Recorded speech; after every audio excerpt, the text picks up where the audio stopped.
So the events unfolding around us are making clearer than ever that we're living in the final part of the last days, undoubtedly the final part of the final part of the last days, shortly before the last day of the last days. 8 million Jehovah's Witnesses around the globe believe the end is nigh for a world that is controlled by Satan, and only they will be saved. He may use hailstones of undisclosed size to destroy those wicked humans. Now, during that time, will we need to fear the natural elements? Not at all. They are raised in this kind of fear bubble in which they're constantly being told the end of the world is near, Jehovah God is going to murder people who are unbelievers, you are going to be judged. But those who've managed to escape the organisation say the real danger is from this group of ultra-conservative biblical literalists.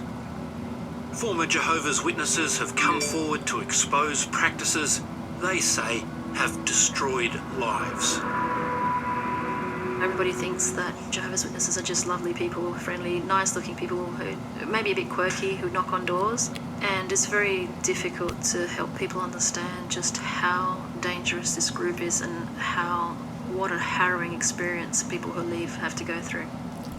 They will rip you apart. They rip your reputation apart. They rip you apart as a person. I mean, they even ripped me apart as a mum. Spending 50 years as a Jehovah's Witness, particularly once you realise that it's not the truth, has a devastating effect upon you. The Royal Commission exposed the treatment of victims of child abuse within the Jehovah's Witnesses. Well, it's a pretty cruel way of dealing with someone, isn't it, who has suffered sexual abuse. Well, to have 1,800 victims, over 1,000 perpetrators, and not a single case be reported to the authorities, to the police, it was shocking. I couldn't believe that. In the years since the Royal Commission, little has changed. If you refuse to accept there's a problem, then nothing can ever be done about it. Why are you letting this happen to children? Now in Australia, those scarred by this group are fighting back. It's worse than the Catholics. What has this organisation taken from you? 33 years of my life. And I'm not letting them take any more. They're not taking another part of my life.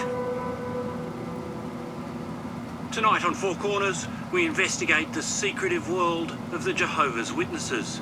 We expose the practices that continue to damage a new generation of children. We show how psychological warfare is used against former members, and we reveal how its bitter fight to protect its reputation and assets re-traumatises those who dare to stand up to it.